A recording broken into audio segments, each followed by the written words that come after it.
I'm going to talk about the Share a Coke campaign that was put on by Coca-Cola about 12 years ago. But before we get into that, I do want to share a little bit of their history and what has made Coca-Cola what they are today. Um, Throughout their history, they have created such a great and ongoing image for them, and the campaigns that they have put on in the past has basically immortalized them as a brand. One of the first things that they did that set them apart was the shape of the bottles that they held the Coke in, the Coke bottle. And later on in the 30s, they used Santa as the face of the campaign during the holidays. And this is very unique because Santa was known as a very different image, very different name, very different history in all parts of the world and even all parts of the country. But they were the first to give him rosy cheeks, a white beard, and a red suit. And that is how we know Santa today. And it's all thanks to Coke. They also became the first sports drink back in the 30s as well and up to present. But also with the campaign I'm talking about today, Share a Coke, that has also immortalized them as well. And so throughout Coca-Cola's history, they have always set trends and set standards and reset culture in some way because of the campaigns they put on. But going more into Share Coke, back in 2012, they sent out a poll in Australia, and it came back that 50% of the teens had never tried a Coke. And so they put out 150 Coke bottles with the most common names in Australia, and they didn't say a word about it. Sorry, put myself down here. And they didn't say a word about it. And it had the public very curious, but also it had them very intrigued by what was going on. And a little backstory or context into 2012. This is when Facebook, Tumblr, and Twitter were, kind of at its height. This was also the birth year of Instagram and Snapchat. And so this is the beginning of the social media era. And so it was very exciting to have this to share about, finding your name on a Coke bottle. And it led to a lot of attention, which was obviously the goal. And so Coke finally broke their silence after a while, after so many people were trying to decode what was going on. And they used the user-generated content that was posted by their customers as advertisements and as marketing, as you can see on this billboard right here. And so it then kind of confirmed as to what was the agenda Coke, or what the agenda was of Coke behind Share a Coke campaign. And this goes right along with their mission statement, which is to refresh the world and make a difference, which is completely what they did with this campaign, because it refreshed what Coke was and what it meant. Obviously, they're trying to appeal to a younger audience. They kind of lost touch of what was hip and cool, but to make such a big presence on social media. I don't want to say debut because, they've been on social media, but this really put their name out there, and they definitely became the loudest when this campaign started. And moving on to their vision statement, they also they strive to refresh their customers in body and spirit, which again, I believe is what they did with this campaign, because not only is a Coke refreshing, but also what they were doing in their message that they were sending out with Share a Coke was to connect people, obviously. And they were able to do this by using UGC created by their customers, but they made a connection with a newer audience online, but then they were able to take that same UGC and put it on billboards, which resonated with their existing customers of maybe older generation that aren't on social media. And so looking at their values that they have as a company, with this campaign, they really used collaboration and passion. And I wanted to bring those up because this is a new kind of relationship that we've seen thus far with the company and their audience, that they're kind of working together to create what Coke is. It felt like we were a part of something when we see a Coke on the shelf with our name on it. And it leads into passion as well because everyone became aware of this and it became such a huge deal that people were then searching for their name. People were searching for Cokes. People were going and buying one. And if they saw one with someone they knew with their name on it, whether it was a brother, sister, or a friend, they would buy it too and then give it to them, as kind of like, oh my gosh, I saw your name. And so I believe that they really, they refreshed and they were able to bring together their customers and also new customers.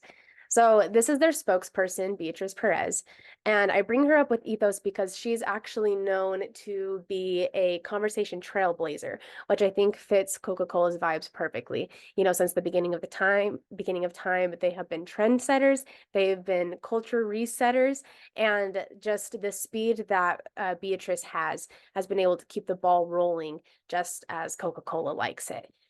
Going into logos, especially with this campaign, I believe that they took a rational appeal with audience interest. It made sense to make a big deal about a Coke bottle that has your best friend's name on it and to share it with them.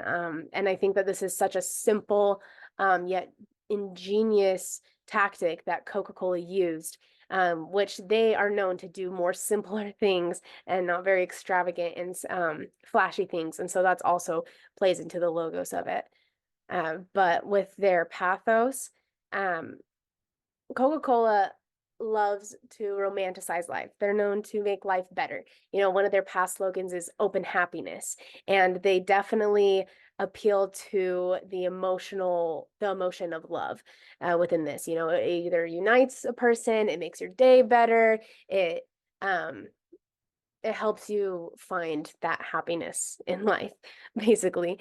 And all these simple tactics that they use obviously targets a certain kind of person, their buyer persona, which is someone who is, down to earth, who's sincere and wholesome, and is like a happiness seeker. A small town person that just really cares about family and really cares about spending time with others. And obviously their objectives, as I said earlier, was to appeal to the younger audience using social media and UGC, but they were also able to convert that to connect to their current customer and their current public as well of older generations. Coke has been around for over 100 years. So they have multiple generations of customers, and to connect them all can sound very tricky and very overwhelming, but Coca-Cola simplified it way down and made it so easy to connect past to present in all senses of that. And they were able to, collaborate with the audience, which made them stay around longer, which made the younger audience and the newer generation want to be a part of the Coke brand and want to be a part of the community. And that UGC and reusing that UGC really played that part into, oh my gosh, I'm part of Coke now, which is a really huge, a really small snowball that really small something that snowballed into something huge, like taking a picture with a Coke bottle and now you're on a billboard or whatever. And so they were definitely able to create and maintain that close relationship with new and existing members. So their goals that they had are pretty evident, mostly because it was just so successful that you could just tell what they were trying to do by the end of it. But obviously, they're wanting to enhance the reputation and kind of reintroduce.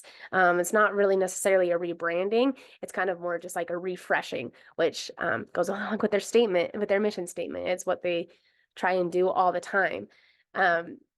They also, like I said, they're creating and maintaining lasting relationships, not only with themselves and their customers, but also their customers within each other. They fortified the community that they have already established.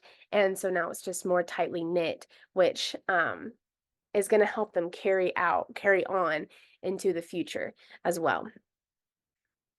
And because they kind of have this cycle of reposting UGC and using UGC people are constantly creating new content online. And so to use that as a resource and kind of flipping it where it's like, okay, you're creating ads for us, and it creates a really awesome cycle of kind of reward for the public, but also reward for the company. So mutually beneficial.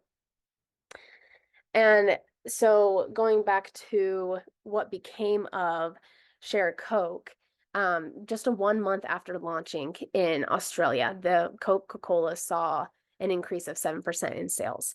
And so they went on to do this in multiple countries worldwide, they globalized it, and they ended up making, 1.5 billion bottles personalized in different languages as well. And we're still counting.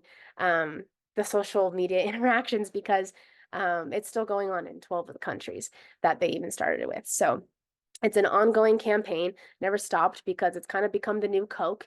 It just fortifies their mission statement and fortifies what they want to be perceived as a company. And so to keep it going as well also shows what kind of company they are. And I believe that this campaign really just serves as a masterclass of the importance of personification in advertising, but also social media marketing. It blew up like crazy, and who knows if that's what they were expecting, or if they were just kind of rolling with what was happening and they were just kind of going with the flow. But either way, it was a beautiful way to revitalize and refresh and reintroduce to newer generations of what Coke is. They really played up that ethos of showing that they really still are on top. And it's because of that they've just they're never going to drop the ball, it seems like, because we can just see from the beginning of time, starting with their classic Coke bottle shape to what we're seeing now, where it's personalized Coke bottles with names on them, and they up the ante every time, even for themselves. And it's because their messaging and goals are so their goals are so simple, with using love appeal to help let people know what a Coke is supposed to do, other than just something to drink. But I think it's because of how well they were able to um, make people remember what they stand for and what they're there for, that they have been able to even carry out this campaign, just like how they've been carrying out campaigns that they started, almost 100 years ago, and how they've stayed current as well. So thank you.